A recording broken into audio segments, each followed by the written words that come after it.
We'll get started with Coach Rhule and have a few players in here afterwards.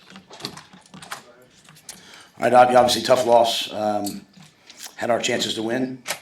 Just didn't make enough plays. Didn't play well enough defensively, and then couldn't make the plays at the end offensively to win the game in overtime. So disappointing, and something that we certainly have to learn from. So I'll take your questions. What did you think of Illinois' offensive game plan and your guys' ability to adjust to it? We came out. We predicted that they'd come out and be spread no huddle like they were. In the second half, they really for a long time it was only, I think at halftime they had 31 yards rushing. I think in the second half they ran for over 100 yards. So they just kind of did what they did last week. Well, we didn't seem to be the more physical team. We did win the turnover battle today. The defense took the ball away twice, but couldn't get off the field. I thought we had a really hot offense there for a while, and just would have loved to have gotten the ball a little bit more. They just sat for long stretches. And then obviously penalties really hurt us on defense. I think there was 3 drives with a 15-yarder, which is unfortunate.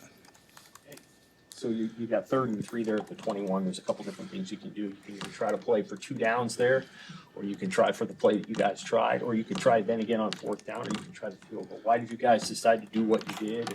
Obviously it didn't work, but what was the thinking behind it? Yeah, it was wide open though. I mean, it was a hell of a play call by Sat, and we're just trying to throw the ball to the fullback on the flat. We were doing kind of what you said, like, hey, we're gonna throw, show a run formation, throw the ball to the fullback on the flat.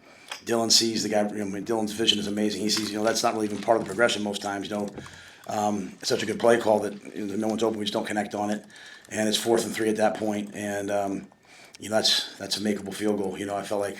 I felt like we would make that field goal. It looked like when I looked at it, the laces weren't turned out. I had to kick the laces, and it just wasn't made. So, I think we took the approach. It was a long 3. Like, hey, let's throw the ball to the fullback in the flat.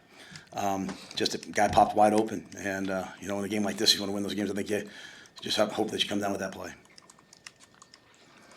What was the thought process behind calling all those timeouts when Illinois had the ball and they were starting to go downfield instead of letting the clock run? Because that's what the book says to do. I mean, you're going to try to call timeout so that if they do happen to score, because either way the clock's not a factor for them, right? You have to either stop them or they get down to the 40. They can kick a field goal from about the 40, 45-yard line with that kid. So we're just following the book, to call on the timeouts so that if they did score, we'd have a chance to go back and score again. And they kicked the ball down. Unfortunately, it was at the 8-yard line, so we decided to go to overtime. If had it been a little further out, maybe we'd have let Dylan spin it. Hey Matt, a lot of these games kind of came down to a similar outcome at the end of last year. It seems like there were so many points where Turner went down and Tommy went down and Illinois bounced back. How did you see the resolve from your team tonight compared to these games last year? I thought we had good resolve last year. Tonight was disappointing. I didn't think we were. Last year, I never felt like we got pushed around too much, and I felt like in the second half, we're playing man to man, and we're literally playing man, and guys are. The guys that have that guy man to man, they're trying to make a play, and the guy's catching the ball. Even the play they threw to the big old lineman, we're in the 94 number. We can't let that happen, right? We had them stopped. So, I love our guys, and as I told them, the narrative has been, hey, they're going to win all these games. My narrative's been just go 1-0 every week, lock in. So we have a lot to learn from this game, but I'm sure our guys will bounce back. And it was a costly night. We had some big injuries. Tommy couldn't go, and then. Turner looked like he got hurt pretty severely, so Gunner went in. So we'll have to regroup, after this little 2-day thing. What was Tommy's injury? Tommy's got a plantar fascia inflammation. You mentioned the defensive just not being able to go up the field and the costly penalties, especially with personal fouls. How surprising was that with that performance based off what they've done? Yeah, it was disappointing, and I think after last week, you'd have to say that, we really were concerned about the tackling, and the tackling showed up again. It wasn't great today. A lot of guys ripping at the ball as opposed to knocking the ball down. The penalties, I'm not going to talk about the penalty. Even at the end, we got hit out of bounds. I have to see what happened before I can comment on them. But we hurt ourselves, in a day where we needed somebody to make a play, and we made a play. Keys knocked the ball out, or I think that was Keys that knocked the ball out. We recovered it. We go down. We have a chance to win the game and end the game. those two things were disappointing. But yeah, defensively, I think we have to go back and really kind of look and see what we're doing and make sure we're doing the right things with the guys that we have. When they spread us out like Colorado did, but the difference was they were able to run the ball in those sets, whereas Colorado didn't run the ball.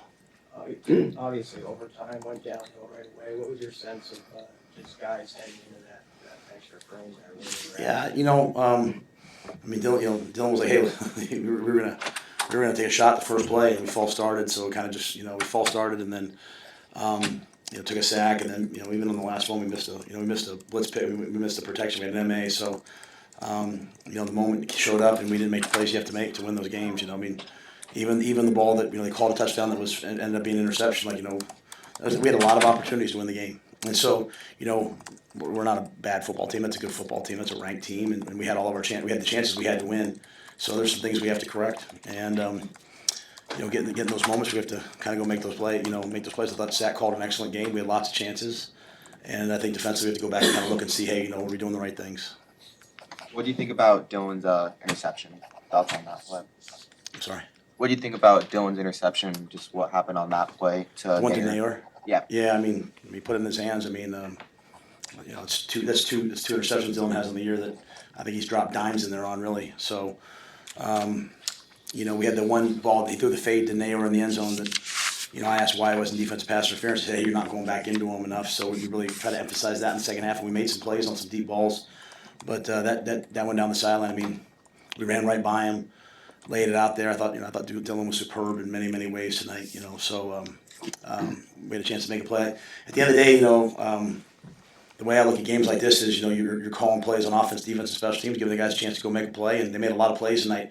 Problem is Illinois made a lot of plays, and we hurt ourselves with some crucial penalties, and so that was a tough play. But we bounced back, we scored the next drive, and just kind of coming down the end, we just needed to make one more play in the fourth quarter. I know that's we've heard that a lot, right? But that's where we are. You talked about stopping the run. Do you have any concern at this point about how much you guys are running it or how well you're running it? On offense? Yeah, I don't think the offense was much of an issue. I think they were loading up the box. They couldn't. I didn't feel like they could cover us, and so I think really the issue was, again, kind of like last week, we didn't get the ball. So even on that last drive, we were kind of pounding away, and then just unfortunately didn't hit on that last play. But yeah, I mean, I think the way Illinois plays, they put everyone in the box. When we did run the ball, I thought we were efficient. There'll be games where people will start to play a little different against our guys, and we'll be able to probably run the ball a little bit better, a little bit more. But I thought Sat opened it up, and we, even on that drive, we threw the deep ball to Nayor, and then the throw back to Tommy. I thought we had a lot of plays in the bank tonight. Hey, Coach, what's your assessment of the place kicking in the special teams game? You guys had an opportunity to go up. Of course, John didn't hit it there. Yeah, unfortunately we didn't make that play. We didn't make a play really on special teams that tilted the game for us. And I think really two plays, the punt, unfortunately we kicked across the field. And so they got a big return, they got a return, they made like one or two first downs. Then we had the penalty, right, which put the ball down in the red zone and they scored. So, really our kicking game is just it's not where we need it to be. Tristan was unavailable tonight. Johnny went in there, made some extra points, made the early field goal. Unfortunately, we didn't make the field goal when it counted. Thanks, guys.